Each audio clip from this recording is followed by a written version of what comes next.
Yeah, we've obviously, nowadays there's always footage that goes around, so you can, look at that footage and analyze that footage and that.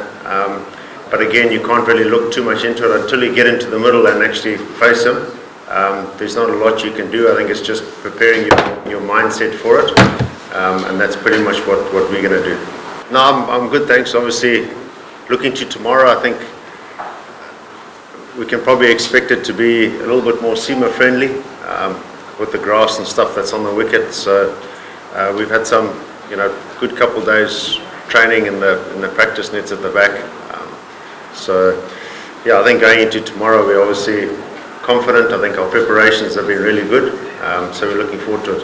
Yeah, I understand that we haven't had a great run in Test cricket. I think this is the first year that we've actually got a lot of Test cricket lined up for us. So I think it's really exciting with the amount of Test cricket that we're going to play, and you can kind of get some sort of continuity, with so many Test games coming up. So looking forward to these 2 Test series. I think with the group that we've got, don't have a lot of experience in Bangladesh, but I think it's a young group where you need to go and play in different conditions to mature as a cricketer. And I think the group that we've got, I think will mature over time, and especially with the opposition we have over the next few months, I think it's really exciting for them to get that sort of exposure. Yeah, obviously, firstly, I think the attitude we want to bring is obviously a no-fear attitude and a lot of confidence. Know that we're playing in Bangladesh conditions, and it's something that guys aren't particularly familiar with. But a lot of preparation that you do, I think, is what gives you the confidence to go out and express yourself, and more importantly, I think, just enjoy playing Test cricket in different conditions and embracing those challenges. I think Blessing Muzabani is an exceptional bowler, and it's always really exciting to see him, hit his straps, and hopefully he does that in these 2 Tests. Yeah, I think the young players, it's a great opportunity for them to stamp their authority, I think, in Test cricket especially.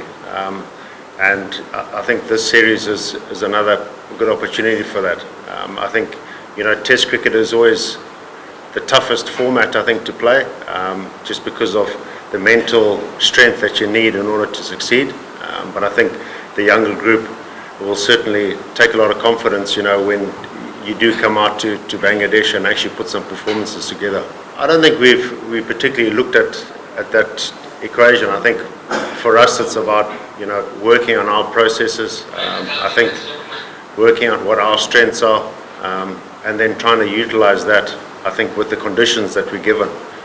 So obviously looking to tomorrow, there might possibly be a bit of assistance for the seamers, and it's just trying to utilize those conditions in that particular moment, so that you can gain some momentum. I think it's just finding out, what are the little key pointers, for playing in the subcontinent. Obviously, Shaun Williams has done exceptionally well in Bangladesh, so it's just trying to, pick those brains and find out, what works for you, what have you done preparation-wise, mental-wise, so that they can try and put that into practice. We've only had 2-3 days, but I think the process starts with a week preparation back home, and then when you get here, it's just a continuation of that and the slight adjustments because of the different conditions. No, definitely. I think, anything is certainly possible, and I think when you approach a series, it doesn't matter about the opposition. It's approaching it with the right mindset and the confidence, and I think your preparation allows you to do that. So we've prepared exceptionally well. I don't think there's anything that we haven't covered. So now it's just about getting out into the middle and believing that you can execute what you've prepared for. No, there's always been a lot of rivalry, I think, between Bangladesh and Zimbabwe, and I think there's being in Bangladesh is obviously possibly slightly tougher maybe for Zimbabwe, but we always feel like we have a chance. And I think with the group of players that we have now, I certainly think that we can pose a decent threat.